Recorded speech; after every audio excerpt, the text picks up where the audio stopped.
Org.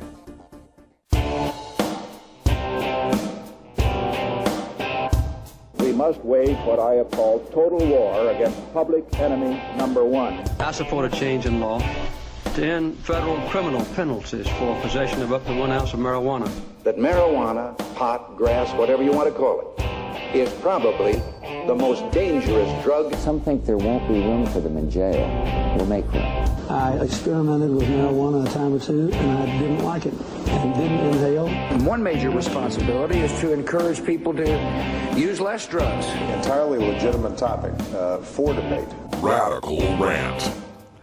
Welcome back, everyone. 47 and a half after the hour. Just to remind you, if you smoke marijuana, you will permanently lose 8 IQ points as chronic THC exposure hastens the age-related loss of hippocampal neurons. The resulting impairments in neural connectivity will degrade memory, degrade learning, and degrade impulse control, eventually leading to an increased likelihood of becoming addicted to heroin. Well, the federal government says so. It's right here. It's right here in this page. What are marijuana's long-term effects on the brain? It's right there at the National Institutes on Drug Abuse. And Lord knows the government would lie to us about something like that, would they? Well, look, folks, scares about marijuana's long-term effects are as old as Prohibition itself. But the problem for the scaremongers is there's just too many older pot smokers alive who are actively debunking all these scares. I mean, hell, Whoopi Goldberg's in her late 50s and she's chatting it up every day on The View. Cheech Marin's in his 60s. He's tearing through the competition in the game of Celebrity Jeopardy. Tommy Chong's in his 70s out there dancing with the stars. And hell, Willie Nelson's in his 80s and he's still on the road again. Now, I know they're not rocket scientists or anything, but I don't think anyone would call any of these people stupid. Now, this nonsense about marijuana in the brain is just the latest set of scaremongering talking points from the same types of people who told us that marijuana would make the black men look at the white women twice, that it would cause the jazz musicians to seek relations with the white women, that, oh my God, it's going to lead to man boobs and it's going to destroy your sperm and your chromosomes. It'll lead to chromosomal damage and psychosis and schizophrenia. We've heard all of these things so many times before.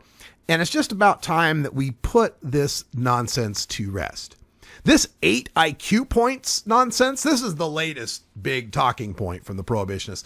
It comes from this study. It came out of Duke University in the summer of 2012. And ever since, the prohibitionists like Kevin Sabet and Stuart Gitlow and all these people, facing the prospect of 2 legal marijuana states at the time, pounced on it. And they've been beating it into the ground ever since. Not to much effect because now 4 states have passed marijuana legalization, even though throughout the campaigns in all 4 of those states, they hammered away, it's going to cause a loss of IQ points. Now, see, the problems with this Duke study were numerous. First of all, it only found the decline among the heaviest consumers of marijuana. And that was 38 people out of 1,073. Okay, so Dr. Carl Hart and others have questioned, look, you got 38 people. How generalizable is that? How much can you expound on that to cover the entire population? And then another thing that you never hear about this study is that it found slight increases in IQ for moderate marijuana consumers. Funny how they never mentioned that good news stuff, huh? And there was another follow-up study about 6 months later in the same journal that found other socioeconomic factors explained the IQ drop just as reasonably as the marijuana use. For example, it might be that you grew up in a poor family. Being poor put you on the streets more often. Being on the streets more often led you to more access to marijuana. But it was the being poor that has the problem, that leads to the problem with the IQ drop, regardless of whether or not you end up using marijuana. It's those kind of problems with this study. So, I mean, it was hardly the slam dunk that the drug warriors wanted it to be.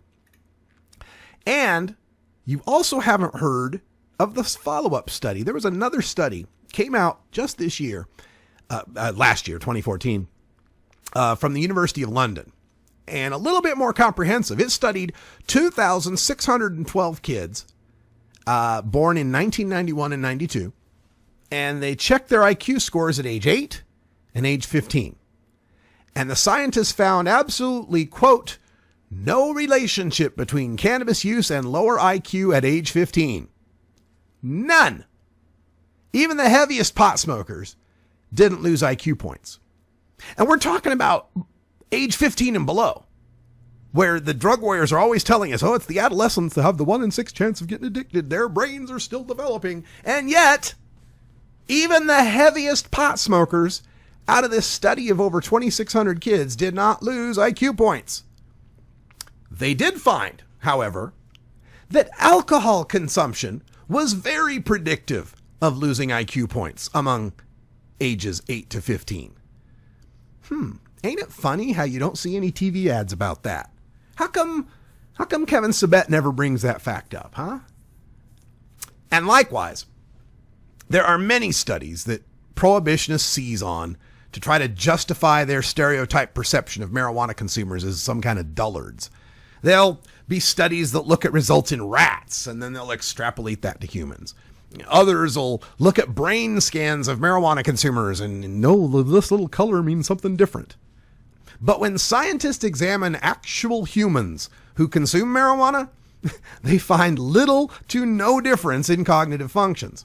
One of the first scientists to uncover this truth was Dr. Carl Hart, the Columbia neuroscientist. He is the author of High Price, a neuroscientist's journey to self-discovery that challenges everything you know about drugs and society. High Price, The New Jim Crow, Understanding Marijuana. There's a handful of books that you should have as a reformer to be super informed on this issue. Dr. Carl Hart's High Price is on that top 10 list. You should get that book.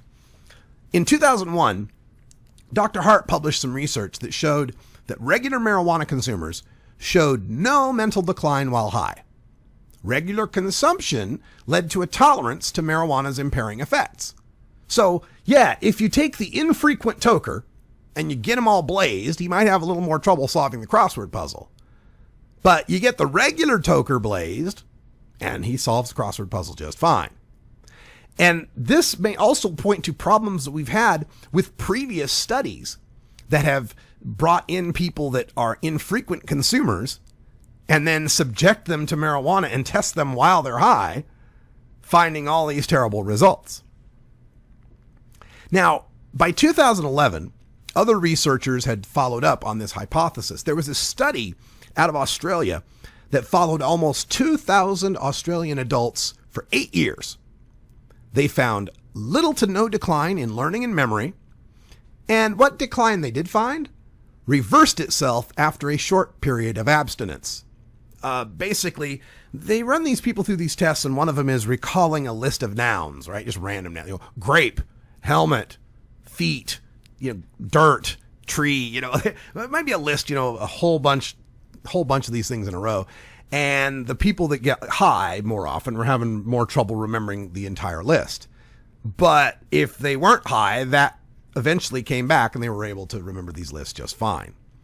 And as for that gateway to heroin, this idea that marijuana use primes the brain for the reward of drugs, right? This is another thing, this lack of impulse control that they talk about that develops through the use of marijuana. It looks like the National Institute on Drug Abuse has not read the 1999 report from the Institute of Medicine, which found that marijuana, quote, does not appear to be a gateway drug to the extent that it is the cause or even that it is the most significant predictor of serious drug abuse, end quote. Man, you'd think these institutes would communicate better. And we all know, of course, the histories of some of the legendary pot smokers out there, great minds, people like Dr. Carl Sagan, who came out as a near daily pot smoker after his death, was afraid to mention it for fear he'd be blackballed with Jet Propulsion Laboratory and NASA and all these government contracts, but revealed to Dr. Lester Grinspoon that yes, he was a regular marijuana consumer, and marijuana consumption actually aided in his scientific exploits, in his creative solutions for problems, enabled him to open up different avenues of thinking. And we think of people like Steve Jobs, the founder of Apple, who came up with so many remarkable technologies and game-changing marketing plans. This was no dummy. And there are plenty of us out there that are hardworking, intelligent people that are doing amazing work. I mean, the internet as we know it would not exist without the input of people that were smoking a whole lot of weed. And even things like as simple as High Times magazine being published continuously for 40 years. Some of the people working at High Times now, and Bobby Black's on his 20th year working for High Times. I believe Rick Cusick is in his 60s now. And these people are all highly functioning people, pun intended, able to put out a magazine that continues to thrive even as all the magazines around it are dying, how print publishing is just dying. High Times continues to kick ass. The evidence is all around us to see the work of very intelligent and creative people whose regular use of cannabis has not only not led to declines in their life, but most likely enhanced their creative abilities and led to greater creations than we would have had without it. It's like Bill Hicks used to say, take all of the albums out of your collection that were made by people on drugs and you'd have a pretty shitty album collection. But the simplest proof you need about marijuana and cognition is to just talk to an older pot smoker.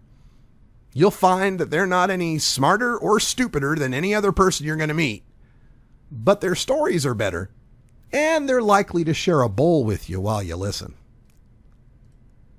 All right, folks, that's all the time we got today. Thanks for joining us on episode number 530 of the Russ Belville Show. Stay tuned for Hour 2. Toker Talk Radio is coming up next.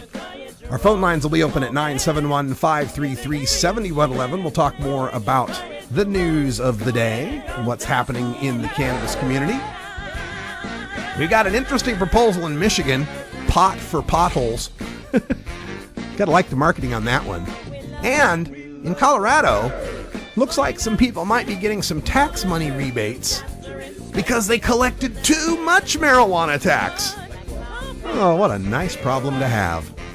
For everyone here at 420radio.org, I'm Radical Russ. Thanks for joining us, and until next time, take care of each other, tokers.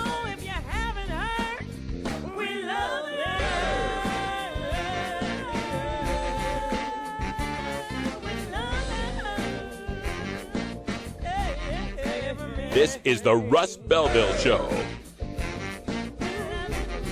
The Russ Belville Show is blogging and podcasting daily at radicalruss.com. You take a seed, you plant it, you grow it, you dry it, you roll it, you smoke it. You take a seed, you plant it, you grow it, you dry it, you roll it.